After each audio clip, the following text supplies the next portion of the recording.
Hey there, how's it going? My name is David and you're watching Kaya City RC. Welcome back to another RC Garage update, my semi-regular vlogs, basically what I've been up to in the hobby, which isn't a lot. I've been really busy at work for the past 5-6 weeks, so I haven't really done a lot, but there are a few projects that are nearing completion. So without further ado, let's talk about what's on the bench. First up, the Associated RC10. This is the 40th anniversary. I have been in the hobby for the better part of 40 years now, and would you believe this is my first RC10? Indeed, this is my first Associated build. So to say that I'm a bit late to the party would be an understatement. Why, you might ask? Well, back in the day when I was growing up in England, an RC10 Associated, they were way out of my price range, way too expensive. Then I moved to Japan, and a similar thing basically. You can pick up vintage stuff from Associated RC10s, but they are, relatively speaking, very, very expensive. How so? Barring the MX4, the limited MX4 that I picked up earlier this year, this is, for the cost of the kit, the most expensive RC kit I bought. It's significantly more money than anything else on the bench. So that's one of the main reasons. And also because picking up an RC10, particularly the re-release versions, well, even the original, is not just the cost of the kit. You don't get bearings in it, so you need to pick up bearings.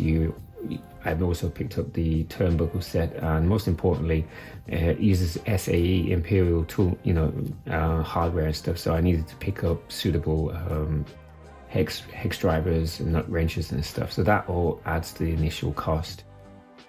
Now that I've built it, what do I think? I love it. It's great. The gearbox is very quirky. I mean, it's a product of its time. It's an unusual build, to say the least, especially if you've not built one before.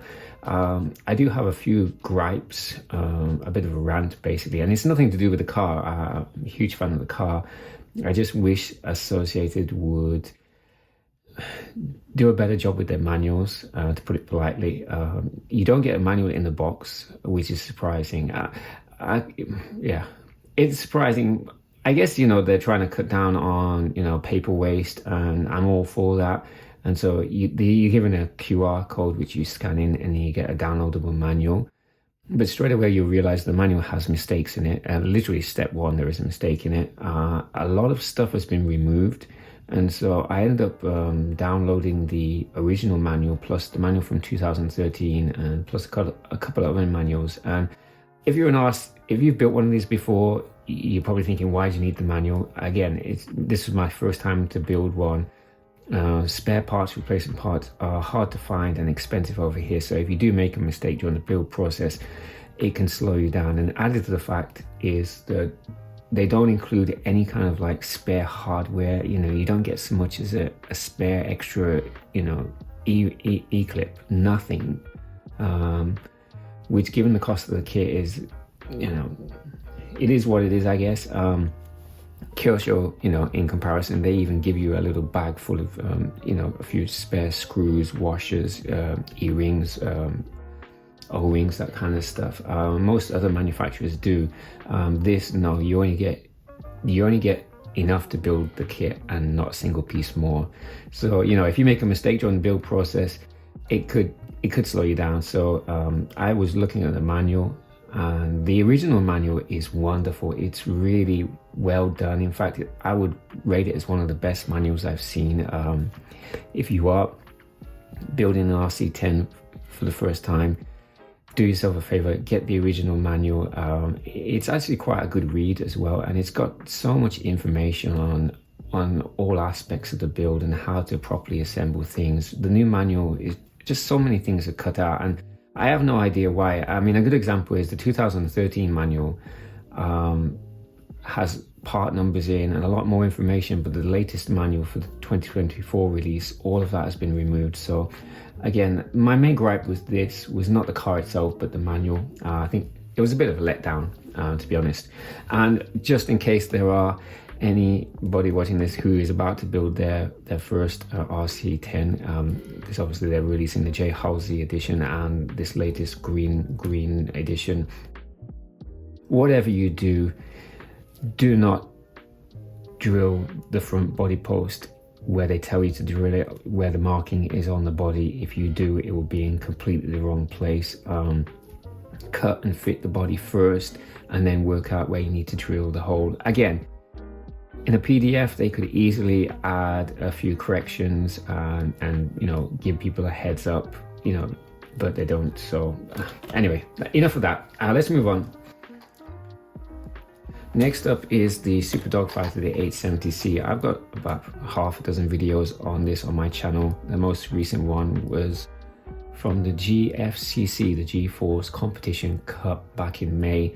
I entered this into the 1990 vintage class and actually raced alongside the legend himself, Masami Hirosaka. So if that interests you, links in the description below.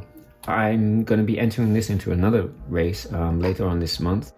Yokomo are holding a vintage meet at their RC Park, Tsukuba. I'm going to be entering into two of the vintage classes, the 1990 class and the 1985 class. So for the 1990 class, I'm going to be running the Super Dogfighter again. I do really want to run the JJ Optima, but against four-wheel drives and against Super Dogfighters, my driving skills aren't that great, so it wouldn't do very well. So I'm going with the Super Dogfighter. Since you've last seen it, it's had quite a bit of work done to it. Most significantly, sorry for the noise.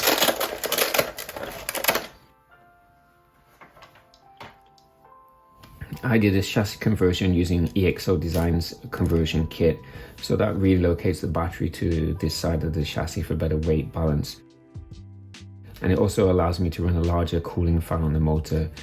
Regulations limit motor size to a 21.5 turn brushless system, so you have to kind of use a pretty big pinion and a pretty small spur in order to get any kind of speed out of it. Motor temps tend to go quite high, so you do need a cooling fan. And it also allows me to run big bore shocks. These are straight off my Yokomo YZ4 SF2. I've done nothing to them. I literally just pulled them off and put them on here, and they seem to work quite well. At some point I may need to drain the oil, look at the spring rates and stuff, but it drives a lot better than it did with the stock dampers on. It doesn't corner as well though. I've got a bit of a understeer at the moment that I'm trying to correct. And I'm also testing tires.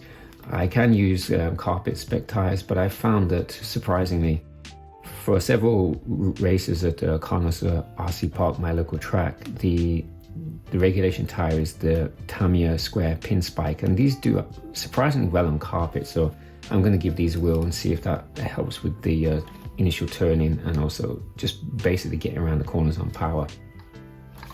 So for the 1990 class, I'll be entering the Super Dogfighter 870C. For the 85 class, I originally planned to run the Dogfighter.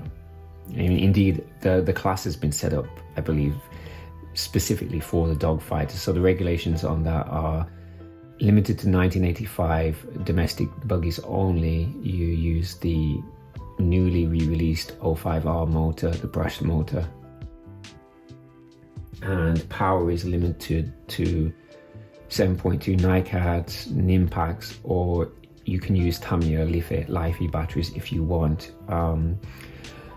I was going to do the Dogfighter, but in the end I decided I want to go with Kyosho. So again, I've got a couple of videos on this on my channel. This is a Optima that I built as a carpet spec racer. It's got quite a few upgrades on it, alloy parts, carbon parts. It's running the Yokomo 05R motor. I've done some testing. It drives really well. I've just got to make a final decision on power source. The Nimpacks that I have, 7.2 volt, they give you a bit more top end, and apologies for the chimes, and a little bit more punch out of the corners, but at the cost of weight.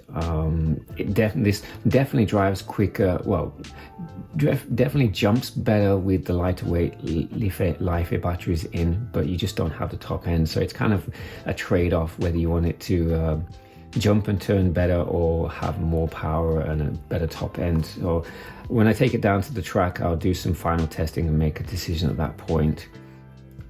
Incidentally, I also ran this with modern day carpet spec tires, Cactus I believe, and I found that it just drives better with turbo Optima wheels and tires, mainly due to the fact that it's got quite a high center of gravity and you can't really lower it down, so you don't want too much grip.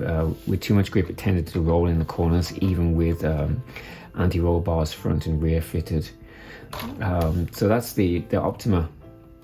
At some point today, I believe the Plasma Mark III that I ordered is supposed to arrive, and then next weekend the World's 87 Ultima, getting confused. The Ultima 87 Worlds is also due to arrive. Both of these will get put on the back burner because I've got other projects to be getting on with. But yeah, keep an eye out for those on the channel. I will try, and this afternoon I'm going to try and get a shakedown run of this a video done sometime this week, and then like I said, next weekend is the Yokomo vintage meet. I'll be going along. Obviously I'll take my cameras. I'm going to be kind of busy though, entering 2 classes, and they've released the schedule for the day and the classes are back to back, so I'm not sure how much filming I'm going to be able to do on the day, but I'll do my best and hopefully get a video out before the end of this month. Anyway, that's it for this RC Garage update. Thank you for watching. If you haven't followed me on Instagram and Facebook, that's where I post most of my updates. I would like to make more videos, but honestly, I just can't find the time at the moment. So apologies if you've been waiting for an upload and things haven't been appearing. Anyway, that's enough waffle. I'll catch you in the next one. Thank you.